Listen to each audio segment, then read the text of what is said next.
서울 변두리 낡은 아파트 단지의 302호. 25년째 이곳에서 살고 있는 시어머니 영숙 67세은 오늘도 새벽 5시에 일어나 하루를 시작했다. 손목이 아픈데도 불구하고 김치 냉장고에서 배추김치를 꺼내어 썰고 된장찌개용 두부를 정성스럽게 준비했다. 며느리 수진 34세이 아직 잠들어 있는 사이 영숙은 혼자서 조용히 아침 준비를 마쳤다. 아이고, 벌써 6시네. 수진이 깨워야겠다. 영숙은 작은 방으로 들어가 며느리를 조심스럽게 깨웠다. 결혼 8년째, 아직도 아이가 없는 며느리를 바라보며 영숙의 마음은 복잡했다. 처음엔 아들 민호 36세가 바쁜 직장 때문에 아이를 미루는 줄 알았지만 시간이 갈수록 뭔가 다른 이유가 있는 것 같았다. 어머님, 벌써 일어나셨어요? 제가 할 텐데. 수지는 잠결에 일어나며 미안한 표정을 지었다. 괜찮다, 괜찮아. 나도 일찍 일어나는 게 습관이 됐거든. 너는 좀 더 자도 됐는데. 수지는 서둘러 세수를 하고 부엌으로 나왔다. 하얀 잠옷 차림의 그녀는 여전히 아름다웠지만 요즘 들어 어딘지 모르게 생기가 없어 보였다. 결혼 초기만 해도 밝게 웃으며 시어머니와 수다를 떨곤 했는데 언제부터인가 대화가 줄어들고 표정이 어두워졌다. 오늘 민호 아버지 기일이라 성묘 가야 한다고 했지? 영숙이 물었다. 네, 어머님. 민호가 오늘 일찍 퇴근한다고 했어요. 준비물은 제가 다 챙겨놨고요. 고마워라, 수진아. 내가 없었으면 우리 집안이 어떻게 됐을지 모르겠다. 영숙의 말에 수지는 쓸쓸한 미소만 지었다. 고마운 며느리라고 하지만 정작 가장 중요한 손자, 손녀는 여전히 없었다. 주변 사람들의 시선과 은근한 압박이 수진의 어깨를 무겁게 눌렀다. 오전 7시 30분, 민호가 출근 준비를 하며 거실로 나왔다. 키 175cm의 평범한 체구에 안경을 쓴 그는 전형적인 회사원의 모습이었다. 건설회사 현장 관리직으로 일하는 탓에 늘 피곤해 보였고 집에 있을 때도 대부분 TV를 보거나 핸드폰을 만지작거렸다. 아침 드세요, 여보. 수진이 상을 차리며 말했다. 응, 고마워. 오늘 현장 점검이 있어서 일찍 나가야 해.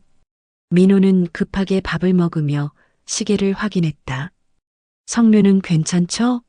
3시까지 오신다고 하셨는데. 아, 맞다.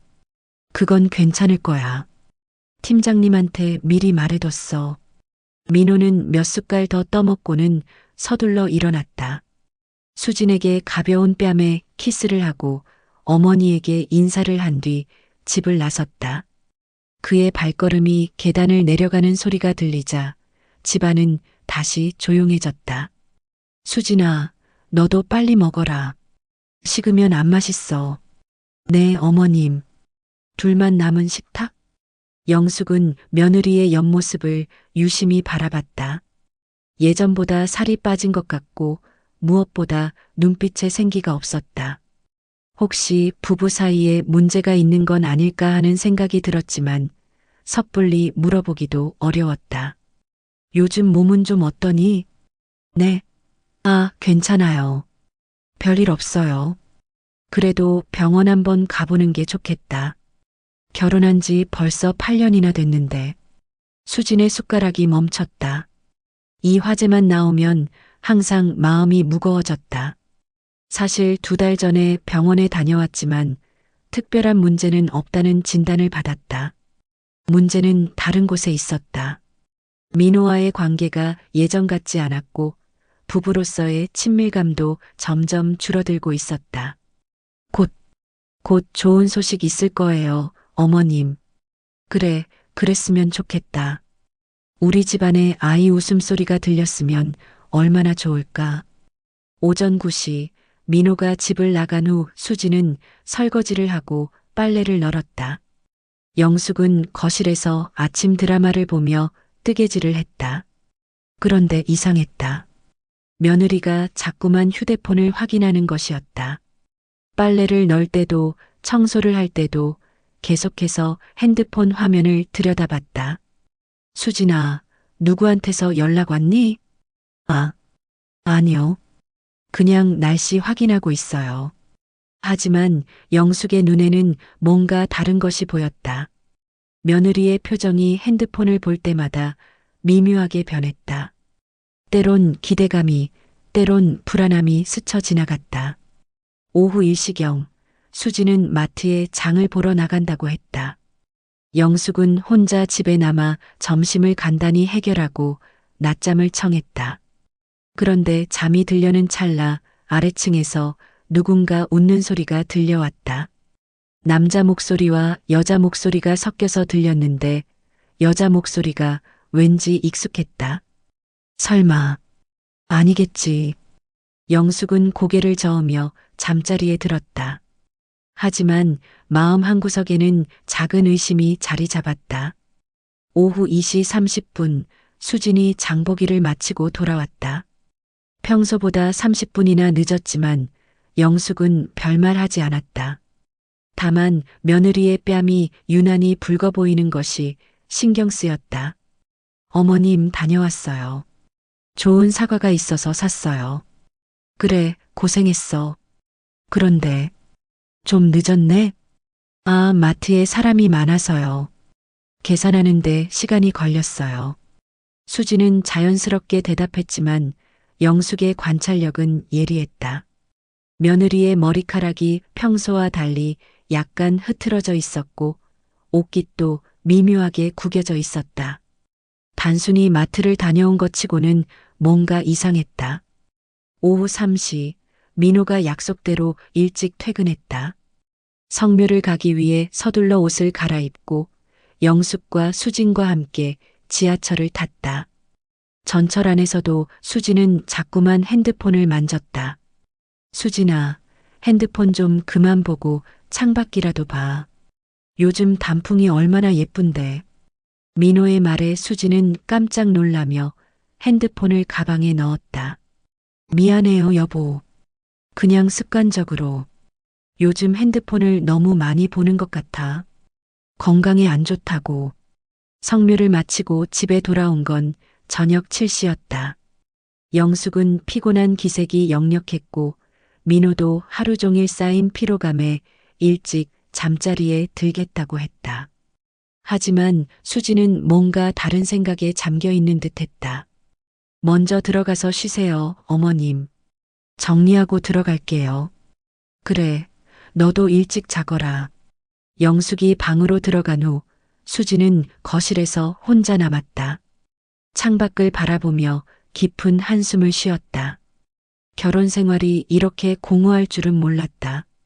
남편은 점점 자신에게 무관심해지고 시어머니의 기대는 부담스럽기만 했다.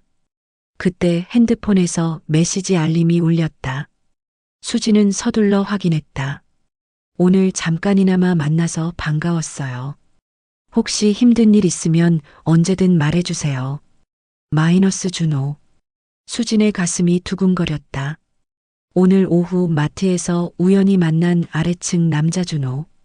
무거운 쌀포대를 들어주겠다며 자연스럽게 다가온 그의 친절함이 오랫동안 잊고 있던 설렘을 불러일으켰다.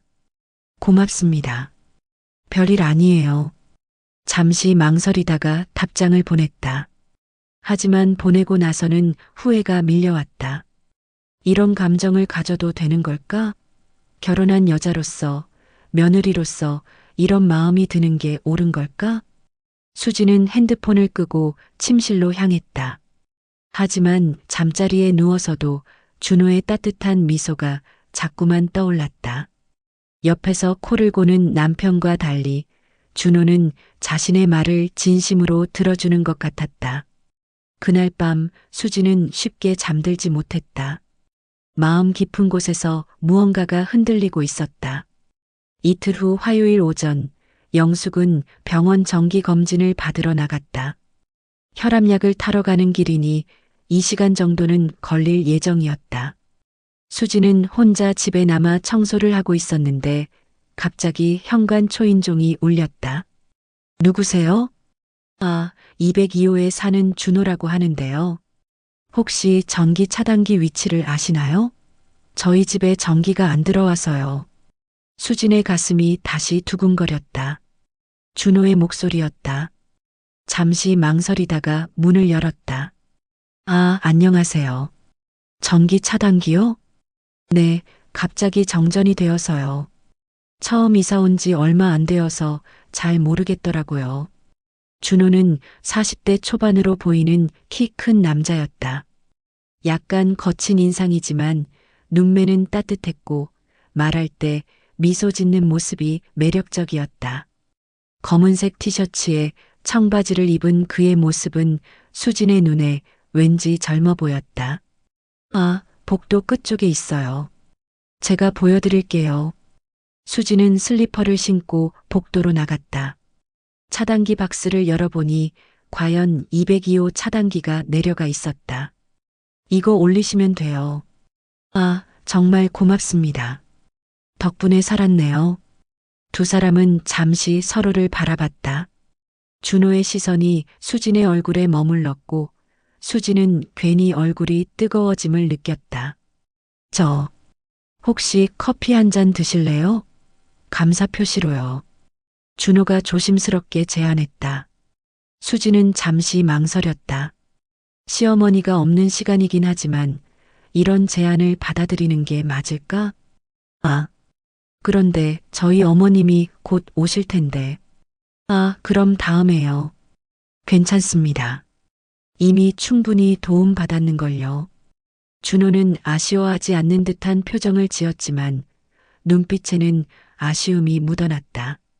대신 제가 커피를 내려드릴까요? 저희 집에서요. 수진이 갑자기 말했다. 자신도 놀란 제안이었다.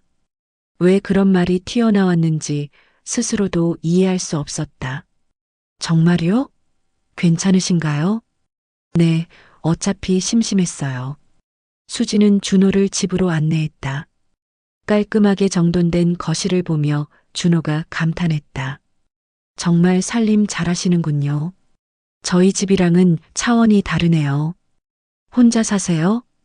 수진이 커피를 내리며 물었다. 네, 이혼한 지 2년 됐어요. 아들 하나 있는데 전처가 키우고 있고요. 수진은 의외라는 표정을 지었다. 이혼남이라니. 왠지 모르게 동질감이 느껴졌다. 자신도 결혼 생활이 행복하지 않으니까 힘드셨겠어요. 처음엔 그랬죠. 지금은 괜찮아요. 오히려 자유로워서 좋은 면도 있고요. 두 사람은 거실 소파에 앉아 커피를 마시며 이야기를 나눴다. 준호는 건축 설계 일을 하고 있다고 했고 수지는 자신이 결혼 전에 쇼핑몰 사무직을 했었다고 말했다. 지금은 어떠세요? 결혼 생활이 만족스러우신가요? 준호의 질문에 수지는 잠시 망설였다. 솔직히 대답하고 싶은 마음과 조심해야 한다는 마음이 교차했다. 그냥 평범해요. 특별할 게 없죠.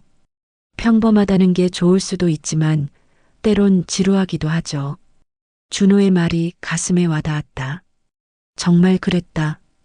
요즘 수진의 일상은 너무나 단조로웠다. 매일 같은 시간에 일어나고 같은 일을 반복하고 같은 사람들과 똑같은 대화를 나누고. 맞아요. 가끔은 뭔가 다른 일이 일어났으면 좋겠다는 생각이 들어요. 어떤 다른 일이요? 수지는 대답하지 못했다. 자신도 정확히 무엇을 원하는지 알 수 없었으니까.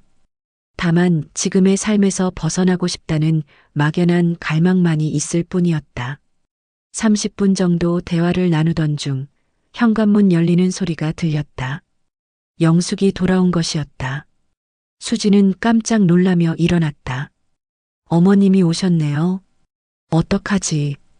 준호도 당황한 기색을 보이며 일어났다. 제가 그냥 나갈게요. 아니에요. 그냥 인사드리고 가세요. 이상하게 보일 것 같아요. 결국 준호는 영숙과 인사를 했다. 안녕하세요. 202호에 사는 준호라고 합니다.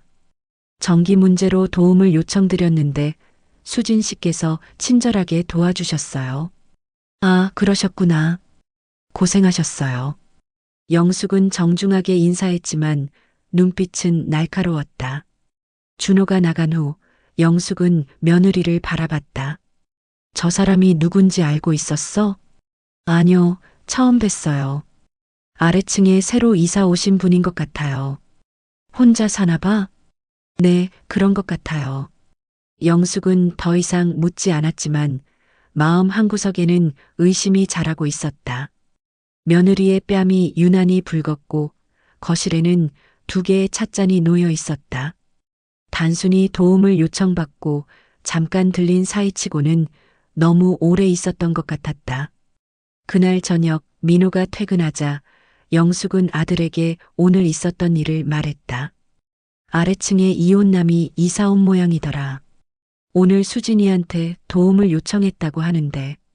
그래요? 별일 아니겠죠? 민호는 대수롭지 않게 여겼지만 영숙은 달랐다. 오랜 경험으로 터득한 직감이 경고하고 있었다. 그날 밤 수진은 또다시 잠들기 어려웠다. 준호와의 대화가 자꾸만 떠올랐다. 그의 따뜻한 미소, 진심으로 자신의 말을 들어주는 모습, 그리고 무엇보다 자신을 한 명의 여자로 바라보는 시선. 며칠 후 수진은 쓰레기를 버리러 나갔다가 또 준호와 마주쳤다. 안녕하세요, 수진 씨. 그날은 정말 고마웠어요. 별 말씀요. 당연히 도와드려야죠. 혹시 시간 되시면 근처 카페에서 차라도 한 잔 어떠세요? 제대로 된 감사 표시를 하고 싶어서요. 수진의 마음이 흔들렸다. 가면 안 된다는 걸 알면서도 마음 한구석에서는 가고 싶었다. 글쎄요. 저는 집에 어머님이 계셔서 오래 걸리지 않을 거예요. 30분 정도만요. 그럼 잠깐만요. 결국 수지는 준호를 따라 아파트 근처 카페로 갔다. 작은 카페였지만 분위기가 아늑하고 사람도 많지 않았다. 2사람은 구석 자리에 앉았다. 결혼하신 지 오래되셨어요? 8년 됐어요. 아이는 없으세요? 아직 없어요. 준호는 수진의 표정에서 무언가를 읽었다. 아이 문제로 스트레스를 받고 있다는 걸 직감적으로 알 수 있었다. 힘드시겠어요. 주변에서 많이 물어보실 테고. 맞아요. 특히 시어머님은 아무 말씀 안 하시지만 기대가 크세요. 남편분은 어떠세요? 수지는 잠시 망설였다. 민호에 대한 불만을 다른 남자에게 털어놓는 것이 옳을까? 바빠요. 일 때문에. 대화할 시간도 별로 없어요. 외로우시겠어요. 그 한마디가 수진의 마음을 무너뜨렸다. 그동안 스스로에게도 인정하지 않으려던 감정이었다. 그렇다 외로웠다. 너무나 외로웠다. 가끔은. 그래요. 저도 이혼 후에 많이 외로웠어요. 혼자 있는 시간이 길어지니까 생각도 많아지고요. 2사람은 서로의 외로움을 공감했다. 나이도 상황도 다르지만 마음 깊은 곳에 있는 공허함은 비슷했다. 카페에서 1시간을 보낸 후 집으로 돌아갔다. 다행히 영숙은 낮잠을 자고 있었다. 하지만 수진의 마음은 편치 않았다. 이런 만남이 계속되면 어떻게 될까? 혹시 들킬까봐 불안하면서도 동시에 다시 만나고 싶은 마음이 들었다. 그날 밤 핸드폰에 준호의 메시지가 왔다. 오늘 즐거웠어요. 오랜만에 진솔한 대화를 나누어서 좋았습니다. 혹시 힘든 일 있으면 언제든 말씀하세요. 수지는 한참을 고민하다가 답장을 보냈다. 저도 좋았어요. 고민을 들어주셔서 고마워요. 보내고 나서는 또 후회했다. 이런 관계가 발전하면 안 된다는 걸 알면서도 마음을 멈출 수가 없었다. 옆에서 잠든 남편을 바라보며 수지는 복잡한 심경이었다. 8년 전 결혼할 때는 이런 일이 생기리라고는 꿈에도 생각하지 못했다. 그때는 민호를 정말 사랑한다고 생각했고 행복한 가정을 꾸려나갈 수 있다고 믿었다. 하지만 현실은 달랐다. 민호는 점점 일에만 매달렸고 집에서는 피곤하다며 대화를 피했다. 부부의 친밀감도 사라진 지 오래였다. 그런 상황에서 만난 준호는 오아시스 같았다. 수지는 위험한 줄 알면서도 그 감정에서 벗어날 수 없었다. 일주일 후 금요일, 민호는 지방 출장을 가게 되었다. 3박 4일의 긴 출장이었다. 영숙도 마침 친정 언니가 입원하게 되어서 병간호를 해야 한다며 수진에게 며칠 친정에 다녀오겠다고 했다. 수진아, 미안하다. 갑자기 언니가 쓰러져서. 괜찮아요, 어머님. 어서 가보세요. 집은 제가 알아서 할게요. 그래도 혼자 있기 심심할 텐데. 괜찮아요. 오히려 좀 쉴 수 있을 것 같아요. 영숙이 떠나고 민호도 출장을 간 후 수지는 처음으로 완전히 혼자가 되었다. 결혼 후 8년 만에 처음 맞는 자유로운 시간이었다. 하지만 자유로움과 동시에 공허함도 밀려왔다. 그날 저녁 수지는 간단히 저녁을 해결하고 TV를 보고 있었다. 그런데 현관 초인종이 울렸다. 시계를 보니 오후 8시였다. 누구세요? 수진 씨, 준호예요. 혹시 괜찮으시면 잠깐 나와주실 수 있나요? 수진의 가슴이 두근거렸다. 지금 상황에서 준호를 만나는 것은 더욱 위험했다. 집에 아무도 없다는 것을 들킬 수도 있었다. 지금은 좀 곤란해요. 아, 그럼 죄송해요. 다만 혹시 외로우실까봐 해서요. 어머님이 어디 다녀오시는 걸 봤거든요. 수지는 잠시 망설이다가 문을 열었다. 준호는 손에 작은 케이크 상자를 들고 있었다. 이게 뭐예요? 근처 베이커리에서 샀어요. 혼자 계시니까 달콤한 거라도 드시라고요. 수지는 감동했다. 이런 세심한 배려를 받은 게 언제였을까? 민호는 결혼 후 이런 서프라이즈를 준 적이 거의 없었다. 고마워요. 그런데 들어오실래요? 밖에서 이러면 이상하게 보일 것 같아요.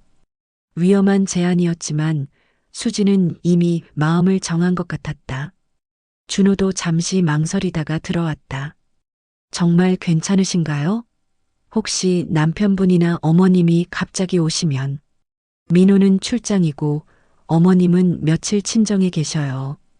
둘만 있는 집. 분위기는 이전과 완전히 달랐다. 수지는 케이크를 접시에 담고 차를 우렸다. 준호는 거실을 둘러보며 사진들을 유심히 봤다. 결혼 사진이네요. 정말 아름다우셨어요. 8년 전이에요. 그때는 정말 행복했는데 지금은 아니세요? 직설적인 질문에 수지는 당황했다. 하지만 이상하게도 거짓말하고 싶지 않았다. 솔직히 아니에요. 결혼 생활이 이렇게 힘들 줄 몰랐어요. 어떤 점이 힘드세요? 수지는 한참을 망설이다가 입을 열었다. 남편이 저에게 관심이 없어요. 집에 와서도 TV만 보거나 핸드폰만 해요. 대화도 거의 안 하고 마치 룸메이트 같아요. 그래서 외로우신 거군요. 네. 정말 외로워요. 가끔은 누군가와 진솔한 대화를 나누고 싶은데 그럴 상대가 없어요.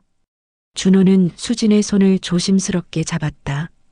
수진은 깜짝 놀랐지만 손을 빼지 않았다. 저와 얘기하세요. 제가 들어드릴게요. 수진의 눈에서 눈물이 흘렀다. 8년 동안 참아온 외로움과 서러움이 한꺼번에 터져나왔다. 왜 이렇게 살아야 하는지 모르겠어요.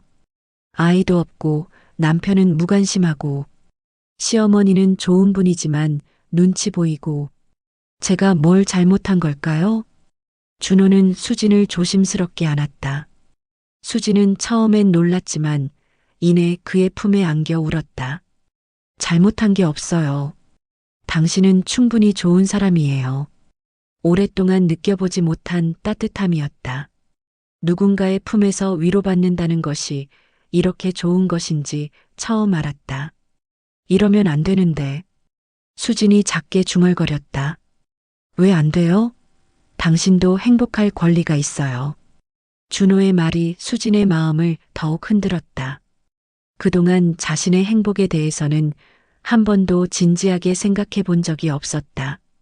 항상 남편을 위해, 시어머니를 위해, 집안을 위해서만 살아왔다. 두 사람은 소파에 앉아 더 깊은 대화를 나눴다. 준호는 자신의 이혼 이야기를 털어놓았다. 저도 결혼 생활이 행복하지 못했어요. 아내와는 성격이 너무 달랐고 서로를 이해하려고 노력했지만 결국 실패했죠. 후회하세요? 이혼은 후회하지 않아요. 하지만 아들을 못 보는 건 힘들어요. 얼마나 자주 보세요? 한 달에 한 번 정도요. 전처가 재혼 계획이 있다고 해서 앞으로는 더 어려워질 것 같아요. 준호의 목소리에 슬픔이 묻어났다. 수지는 그의 손을 잡아주었다. 힘드시겠어요. 당신도 마찬가지잖아요. 서로 위로하면서 살아가는 거죠. 시간이 빨리 흘렀다. 어느새 밤 11시가 되었다. 준호가 일어나며 말했다. 늦었네요. 이제 가야겠어요. 조금만 더 있으면 안 돼요? 수진이 아쉬워했다. 위험해요. 혹시나 누군가 보면. 아무도 없어요. 그리고 오랜만에 이렇게 편하네요. 결국 준호는 1시간을 더 머물렀다. 두 사람은 소파에 나란히 앉아 서로의 어깨에 기댔다. 말없이 있어도 편안했다. 이런 게 사랑일까요? 수진이 조심스럽게 물었다. 글쎄요. 확실한 건 당신과 있으면 마음이 평온해져요. 준호가 떠난 후 수지는 한참 동안 소파에 앉아 있었다. 마음 한편으로는 죄책감이 들었지만 다른 한편으로는 살아있다는 느낌이 들었다. 오랫동안 잃어버렸던 감정들이 되살아나고 있었다. 그날 밤 수지는 거울 앞에 서서 자신을 바라봤다. 언제부터인가 잃어버린 여성으로서의 자신이 조금씩 돌아오는 것 같았다. 화장을 진하게 하지도 않았고 예쁜 옷을 입지도 않았지만 눈빛만은 예전보다 생생해 보였다. 다음 날 토요일 준호에게서 문자가 왔다. 어제 고마웠어요. 오랜만에 마음이 따뜻해졌습니다. 오늘 날씨가 좋은데 잠깐 산책이라도 어떠세요? 수지는 망설였다. 어제까지만 해도 집안에서의 만남이었지만 밖에서 만나는 것은 더 위험했다. 아는 사람을 만날 수도 있었다. 하지만 결국 나가기로 했다. 좋아요. 어디서 만날까요? 아파트에서 좀 떨어진 한강공원은 어떠세요? 사람도 많고 자연스러울 것 같은데요. 오후 2시 한강공원에서 만난 두 사람은 강변을 따라 천천히 걸었다. 가을 햇살이 따뜻했고 강바람이 상쾌했다. 수지는 오랜만에 마음이 편안했다. 결혼하기 전에는 이런 곳 자주 왔어요. 수진이 말했다. 혼자요? 친구들이랑요. 그때는 참 자유로웠는데 지금도 자유로울 수 있어요. 어떻게요? 마음먹기에 달린 것 같아요. 물론 쉽지 않겠지만 두 사람은 벤치에 앉아 강을 바라봤다. 주말이라 그런지 연인들과 가족 단위 나들이객들이 많았다. 다정하게 손을 잡고 걷는 젊은 연인들을 보며 수지는 부러움을 느꼈다. 저도 저렇게 자유롭게 사랑할 수 있었으면 좋겠어요. 지금도 늦지 않았어요. 준호의 말에 수지는 그를 바라봤다. 그의 눈빛이 진지했다. 준호 씨, 네, 저, 이상한 건 아니지만 당신과 있으면 마음이 편해요. 저도 마찬가지예요. 두 사람의 시선이 오랫동안 마주쳤다. 그 순간 수지는 자신이 준호에게 특별한 감정을 갖고 있다는 것을 확실히 알았다. 이것은 단순한 동정심이나 외로움 때문이 아니었다. 하지만 현실은 냉혹했다. 자신은 결혼한 여자였고 시어머니와 남편이 있었다. 이런 감정을 가져도 되는 걸까? 준호 씨, 우리 이러면 안 되는 거 아닐까요? 무엇이 옳고 그른지는 잘 모르겠어요. 다만 당신이 불행한 모습을 보면 마음이 아파요. 하지만 결정은 당신이 하세요. 저는 당신의 결정을 존중할게요. 공원에서 3시간을 보낸 후 집으로 돌아왔다. 다행히 아무도 돌아오지 않았다. 수지는 혼자 저녁을 먹으며 오늘 하루를 돌아봤다. 자신이 위험한 길에 들어서고 있다는 걸 알면서도 멈출 수가 없었다. 준호와 있을 때만큼은 살아있다는 느낌이 들었다. 그날 밤 수지는 민호에게 안부 전화를 걸었다. 여보, 출장 잘 다녀와요. 힘들지 않아요? 응, 괜찮아. 너는 혼자 있어서 심심하지 않아? 괜찮아요. 오히려 좀 쉬고 있어요. 그래, 어머니는 언제 오신다고 하셨어? 모레 오신다고 하셔요. 짧은 통화였다. 민호는 피곤하다며 일찍 끊었다. 통화를 마친 후 수지는 복잡한 심경이었다. 남편에게 거짓말을 하고 있다는 죄책감과 동시에 왜 이렇게 무심한지에 대한 서운함이 교차했다. 핸드폰에 준호의 문자가 왔다. 오늘 즐거웠어요. 당신 덕분에 오랜만에 행복한 하루였습니다. 내일도 시간 되시면 만날 수 있을까요? 수지는 한참을 망설이다가 답장을 보냈다. 저도 즐거웠어요.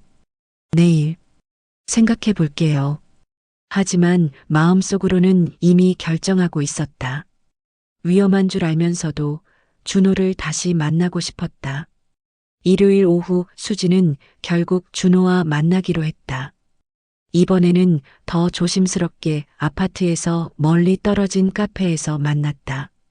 하지만 운명의 장난인지 그곳에서 시어머니의 친구인 김 여사를 만나게 되었다. 어머, 수진이 아니니? 여기서 뭐하니? 수지는 순간 얼굴이 창백해졌다.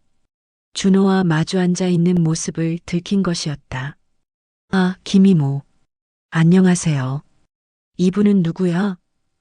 김 여사의 눈빛이 날카로웠다. 아, 저는 수진 씨의 지인 준호라고 합니다. 준호가 당황하며 인사했다. 아, 그래. 수진이 아버지랑 어머니는 안 오셨어? 민호는 출장이고 어머님은 친정에 계세요. 김 여사는 의심스러운 눈빛으로 두 사람을 번갈아 봤다.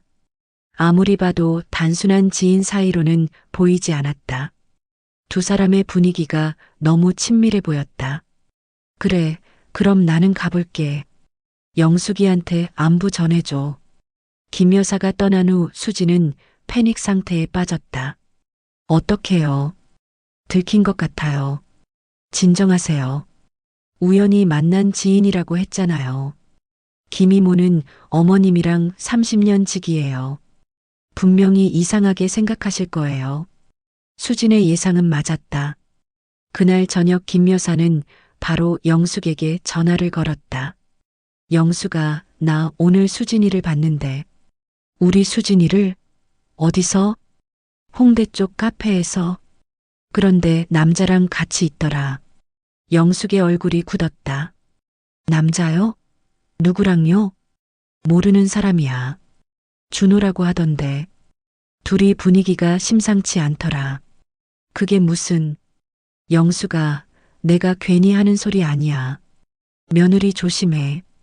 요즘 세상에 무슨 일이 일어날지 몰라.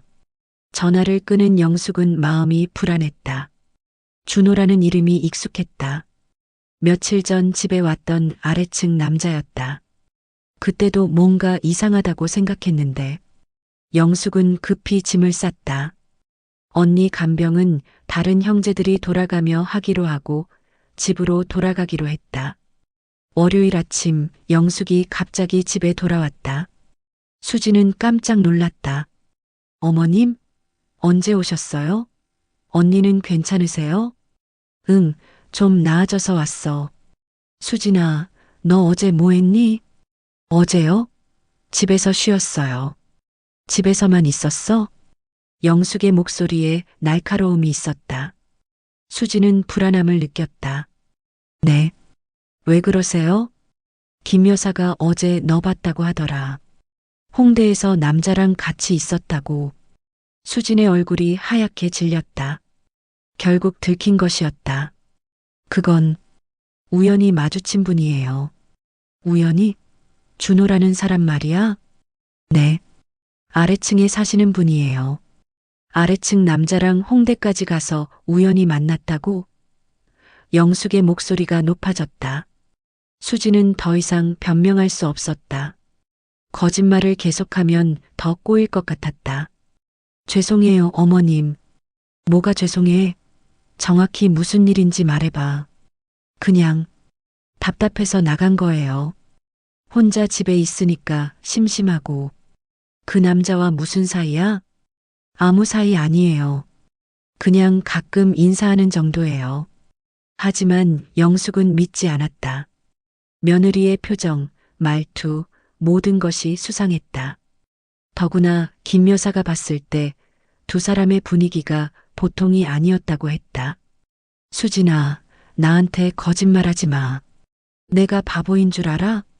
영숙의 추궁이 계속되자 수진은 결국 울음을 터뜨렸다. 정말 아무것도 아니에요. 그냥 가끔 얘기하는 정도예요. 얘기를 홍대까지 가서 해? 집 근처도 아니고. 영숙은 더욱 의심스러웠다. 며느리가 이렇게 변명하는 걸 보니 분명 뭔가 있었다. 당장 그 남자 만나는 거 그만해. 알겠어? 어머님, 알겠냐고. 네. 하지만 영숙의 마음은 편치 않았다. 일단 며느리가 약속은 했지만 정말 그만둘지 의문이었다. 더구나 민호에게 이 사실을 말해야 할지도 고민이었다. 그날 밤 민호가 출장에서 돌아왔다. 영숙은 아들과 단둘이 있을 때 조심스럽게 꺼냈다. 민호야, 너 수진이랑 요즘 어떻게 지내니? 뭐? 평소와 똑같죠. 왜 그러세요? 그냥 요즘 수진이가 좀 이상한 것 같아서.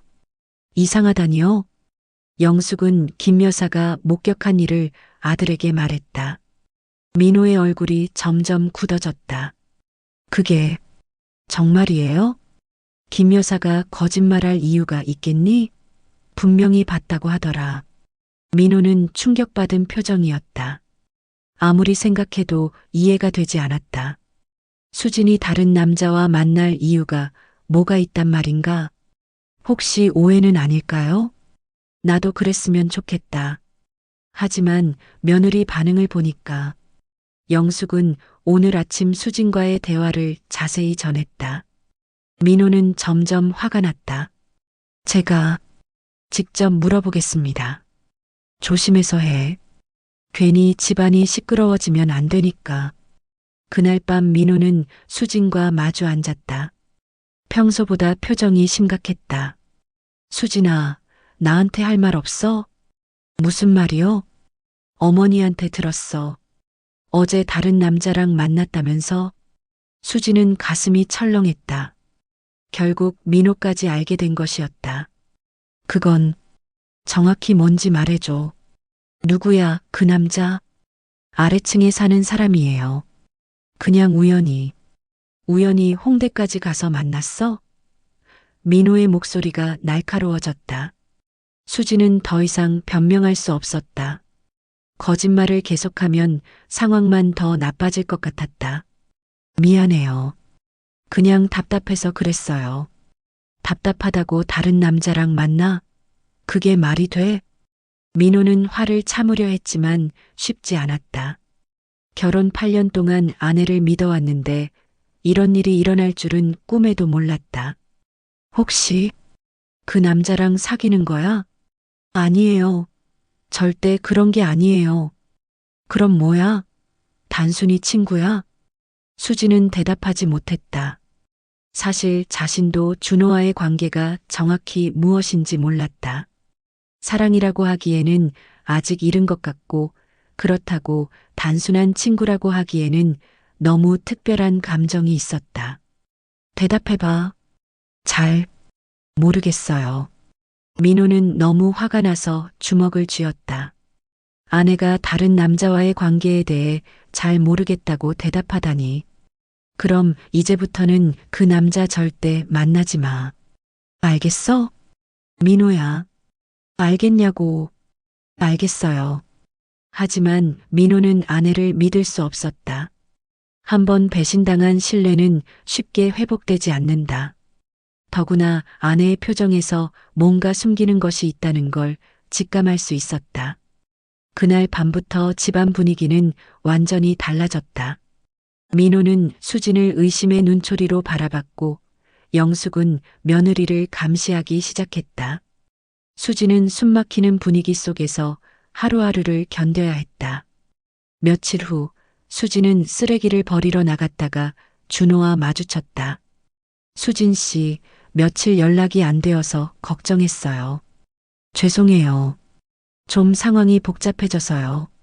무슨 일이에요? 수진은 그동안 있었던 일을 간단히 말했다. 준호의 얼굴이 어두워졌다. 쟤 때문에 힘드셨겠어요. 아니에요. 제가 조심하지 못했어요. 앞으로 어떻게 하실 거예요? 수진은 대답하지 못했다. 마음으로는 준호를 계속 만나고 싶었지만 현실적으로는 불가능해 보였다. 잘 모르겠어요. 일단은 이해해요. 당신이 힘들어하는 걸 원하지 않아요. 준호는 아쉬워했지만 수진의 상황을 이해한다고 했다. 하지만 두 사람 모두 마음이 아팠다. 이제 막 시작된 감정을 포기해야 한다는 게 쉽지 않았다. 그래도 당신이 행복했으면 좋겠어요. 준호가 마지막으로 말했다. 수진은 눈물을 참으며 고개를 끄덕였다. 하지만 마음 한구석에서는 이것이 정말 끝일까 하는 아쉬움이 남아 있었다. 그 후 일주일 동안 수진은 철저하게 감시받는 생활을 했다. 영숙은 며느리가 어디 나가는지, 누구와 통화하는지, 심지어 핸드폰까지 수시로 확인했다. 민호도 퇴근 후에는 수진의 일거수일투족을 주시했다. 답답해서 미치겠어요. 수진이 한밤중에 혼잣말했다. 감옥 같은 생활이었다. 외출도 마음대로 할 수 없고 친구들과의 만남도 제약이 있었다. 무엇보다 남편과 시어머니의 의심스러운 시선이 가장 힘들었다. 하지만 더 큰 문제는 따로 있었다. 수진은 준호에 대한 감정을 포기할 수 없었다. 그와 함께했던 시간들이 자꾸만 떠올랐고 그의 따뜻한 미소와 진심 어린 위로가 그리웠다. 어느 날 밤 수진은 참을 수 없어서 준호에게 몰래 문자를 보냈다. 많이 보고 싶어요. 어떻게 지내세요? 곧바로 답장이 왔다. 저도 많이 보고 싶어요. 하지만 당신이 힘들어질까봐 걱정돼요. 한 번만 만날 수 없을까요? 정말 마지막으로요. 수진의 간절한 메시지에 준호도 마음이 흔들렸다. 내일 오후에 한강공원 어떠세요? 조심히 나오세요. 다음 날 수진은 마트에 간다는 핑계로 집을 나왔다. 영숙이 의심스러워했지만 같이 가자는 제안을 간신히 거절하고 혼자 나왔다. 한강공원에서 만난 준호의 얼굴은 여전히 따뜻했다. 하지만 예전과 달리 어딘지 모르게 서글픈 기색이 있었다. 많이 힘드셨죠? 준호가 먼저 물었다. 네, 정말 힘들어요. 감옥에 갇힌 것 같아요. 미안해요. 쟤 때문에. 아니에요. 제가 선택한 일이에요. 두 사람은 벤치에 앉아 조용히 대화를 나눴다. 이번에는 예전처럼 자유롭지 못했다. 계속 주위를 살펴야 했고 시간도 제한적이었다. 앞으로 어떻게 하실 거예요? 준호가 물었다. 잘 모르겠어요. 이대로 살아야 하는 건지 아니면 다른 방법이 있는 건지. 혹시 이혼은 생각해 보셨어요? 준호의 질문에 수지는 깜짝 놀랐다. 이혼이라는 단어를 직접 들으니 현실감이 확 와 닿았다. 그런 건 감히 생각도 못했어요. 왜요? 어머님이 계시잖아요. 그리고 8년을 함께 산 건데. 수진의 목소리에는 확신이 없었다. 정말 민호와 평생 함께 살고 싶은 건지 아니면 그냥 의무감 때문인지 자신도 알 수 없었다. 당신이 행복하지 않으면서 계속 그 생활을 할 이유가 있나요? 하지만 이혼하면 갈 곳도 없고 저와 함께하면 안 돼요? 준호의 돌직구에 수지는 당황했다. 그런 생각을 안 해본 건 아니지만 막상 현실적으로 들으니 두려웠다. 그런 건 너무 무책임한 것 같아요. 무책임하다기보다는 솔직한 거 아닐까요? 서로 사랑하는 사이니까. 사랑이라는 단어에 수진의 가슴이 뛰었다. 자신들의 감정이 사랑인지 확신하지 못했는데 준호는 확신하는 것 같았다. 정말 저를 사랑해요? 네, 확실해요. 당신을 만나면서 제 인생이 바뀌었어요. 수진도 솔직해지고 싶었다. 저도 당신을 보고 있으면 가슴이 뛰어요. 이런 감정은 처음이에요. 두 사람은 서로를 바라보며 마음을 확인했다. 하지만 현실의 벽은 높았다. 시간을 좀 주세요. 생각해 볼게요. 수진이 말했다. 기다릴게요. 하지만 너무 오래 고민하지는 마세요. 인생은 짧으니까요. 1시간 후 수지는 집으로 돌아왔다. 다행히 영숙은 의심하지 않았다. 하지만 수진의 마음은 더욱 복잡해졌다. 준호와의 만남으로 확신한 것은 자신이 그를 정말 사랑한다는 것이었다. 하지만 그렇다고 해서 모든 것을 포기하고 새 출발을 할 용기가 있는지는 의문이었다. 그날 밤 수지는 잠들지 못하고 천장을 바라봤다. 옆에서 자고 있는 민호를 보니 미안한 마음이 들면서도 동시에 자신의 인생이 아깝다는 생각이 들었다. 아직 34이라는 나이에 이대로 포기하고 살아야 하는 걸까? 한편 영숙도 잠들지 못하고 있었다. 며느리의 행동이 여전히 의심스러웠다. 오늘도 마트에 다녀온다더니 이 시간이나 걸렸다. 분명히 뭔가 숨기고 있는 게 틀림없었다. 내일부터는 더 철저히 지켜봐야겠다. 영숙은 마음을 굳게 먹었다. 자신의 집안을 지키기 위해서라면 못할 일이 없었다. 며칠 후 목요일 수진에게 운명의 순간이 찾아왔다. 영숙이 갑자기 복통을 호소하며 병원에 가야 한다고 했다. 수진은 함께 가겠다고 했지만 영숙은 혼자 가겠다며 거절했다. 괜찮아. 검사만 받고 오는 건데. 너는 집에서 저녁 준비나 해놔. 영숙이 나간 후 수진은 준호에게 문자를 보냈다. 어머님이 병원에 가셨어요. 잠깐 만날 수 있을까요? 집으로 올게요. 5분만 기다리세요. 준호가 집에 왔을 때 수진은 그동안 고민했던 것들을 털어놓았다. 정말 미치겠어요. 이렇게 살 수는 없을 것 같아요. 결정하셨어요? 아직 확신이 서지 않아요. 하지만 당신 없이는 살 수 없을 것 같아요. 준호는 수진을 조심스럽게 안았다. 오랫동안 참아왔던 감정들이 터져나왔다. 두 사람은 서로를 바라보며 진심을 확인했다. 사랑해요, 수진 씨. 저도 사랑해요. 그 순간 현관문이 열리는 소리가 들렸다. 영숙이 돌아온 것이었다.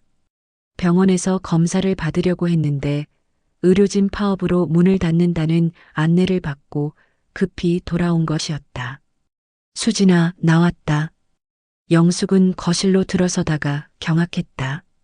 며느리와 아래층 남자가 포옹하고 있는 모습을 목격한 것이었다. 이게 뭐야? 수진과 준호는 깜짝 놀라며 떨어졌다. 순간 집안은 얼음처럼 조용해졌다. 어머님, 이게 뭐냐고. 내 눈으로 똑똑히 봤다. 영숙은 분노로 온몸이 떨렸다. 며느리가 다른 남자와 집에서 이런 짓을 하다니. 상상도 못했던 일이었다. 죄송합니다, 어머님. 제가 설명? 뭘 설명해? 내 집에서 내 며느리가 다른 남자랑. 준호가 나서려 했지만 영숙은 쳐다보지도 않았다. 당신은 당장 나가요. 우리 집에서 나가라고. 어머님, 진정하세요. 제가 진정하라고? 이 상황에서 어떻게 진정해? 영숙의 고함 소리가 온 집안에 울려 퍼졌다. 이웃들이 들을까봐 걱정될 정도였다. 준호는 어쩔 수 없이 집을 나갔다. 하지만 가기 전에 수진에게 말했다. 연락 기다릴게요. 혼자 견디지 마세요. 준호가 나간 후 영숙과 수진만 남았다. 영숙은 숨을 크게 내쉬며 며느리를 노려봤다. 이제 다 끝났다. 민호한테 다 말할 거야. 어머님, 제발. 제발은 무슨 제발이야. 너 지금 무슨 짓을 한 건지 알기나 해? 수진은 무릎을 꿇었다. 죄송해요, 어머님. 정말 죄송해요. 죄송하다고 되는 일이야? 우리 집안 망신을 어떻게 할 거야? 영숙의 분노는 식을 줄 몰랐다. 25년간 이 집을 지켜온 자신의 노력이 하루아침에 무너지는 것 같았다. 그 남자랑 언제부터 이런 관계였어? 최근에. 며칠 전부터요. 거짓말. 분명히 전부터 수상했어. 영숙은 그동안 느꼈던 의심들을 모두 쏟아냈다.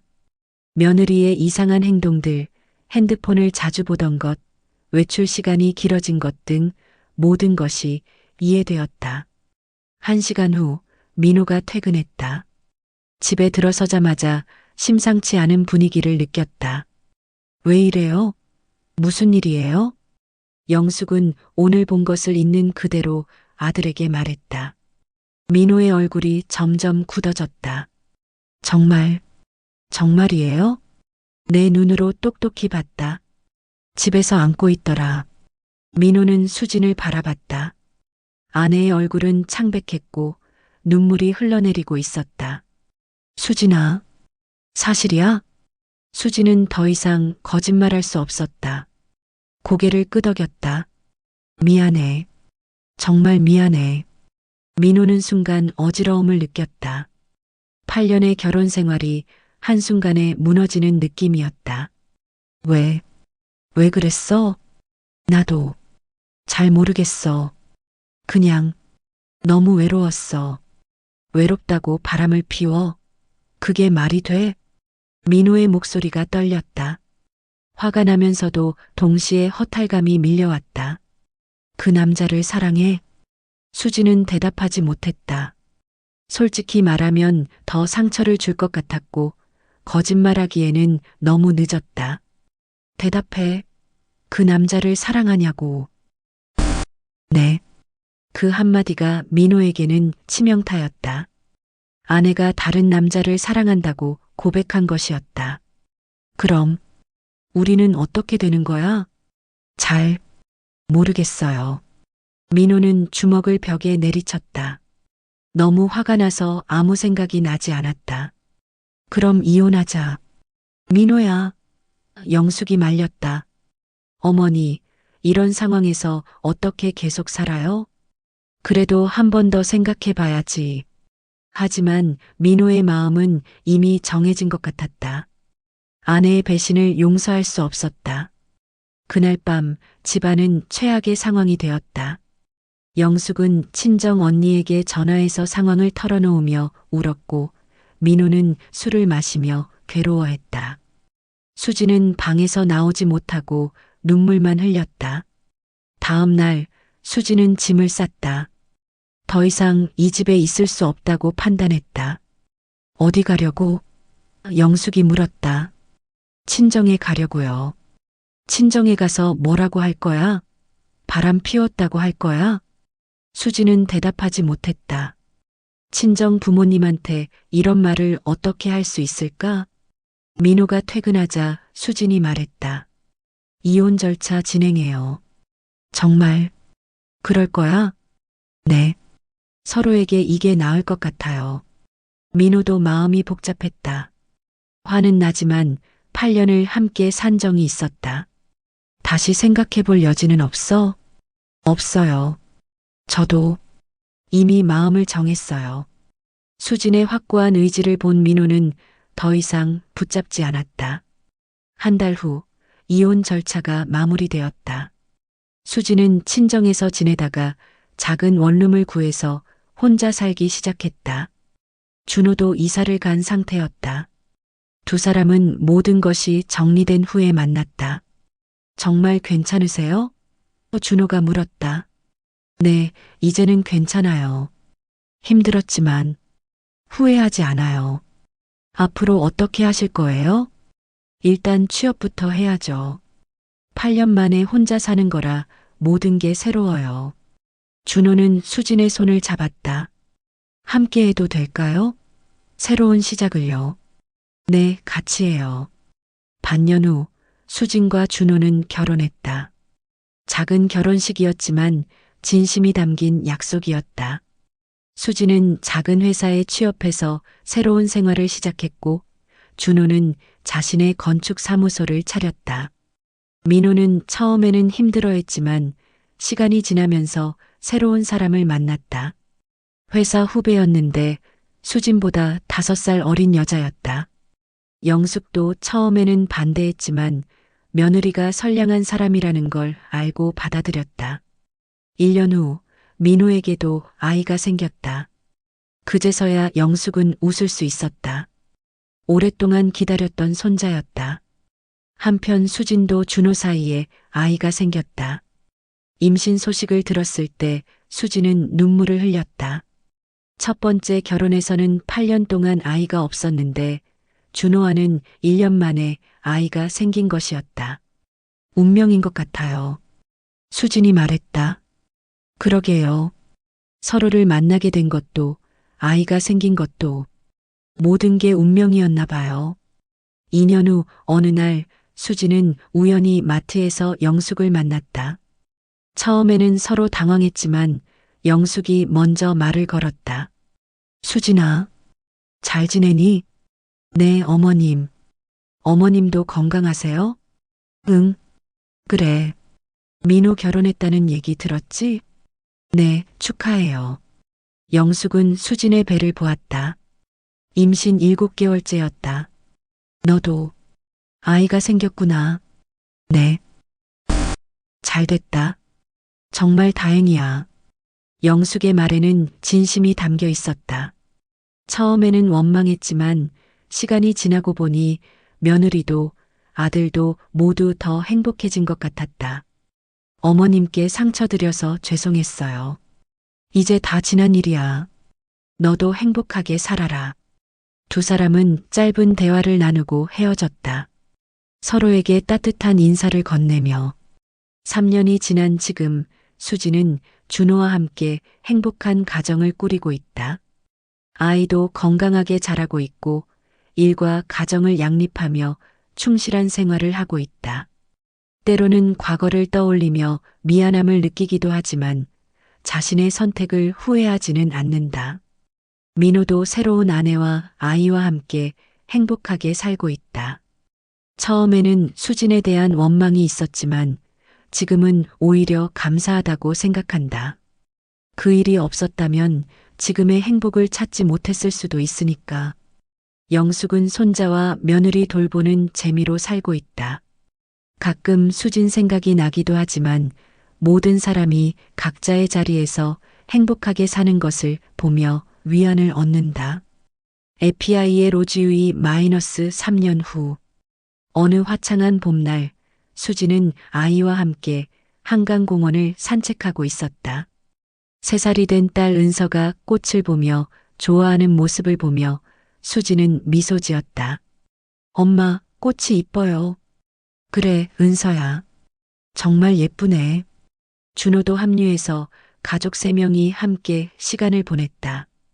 평범하지만 행복한 일상이었다. 여보, 후회하지 않죠? 수진이 물었다. 뭐요? 저랑 함께하게 된 건 말이에요. 힘든 일도 많았잖아요. 준호는 수진의 손을 잡으며 말했다. 단 한순간도 후회한 적 없어요. 당신과 은서가 제 인생의 전부예요. 수진도 준호의 손을 꼭 잡았다.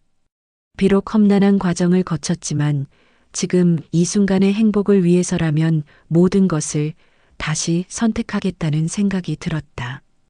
때로는 인생에서 큰 결정을 내려야 할 순간이 찾아온다. 그 순간의 용기가 평생의 행복을 좌우하기도 한다. 수진의 선택이 옳았는지 그렇지 않았는지는 아무도 판단할 수 없다. 다만 분명한 것은 모든 사람이 각자의 자리에서 더 나은 삶을 찾았다는 것이었다. 사랑과 배신, 고통과 용서, 그리고 새로운 시작. 인간의 삶은 복잡하고 예측할 수 없다. 하지만 그 속에서도 희망을 잃지 않고 앞으로 나아가는 것, 그것이 바로 살아가는 이유일 것이다.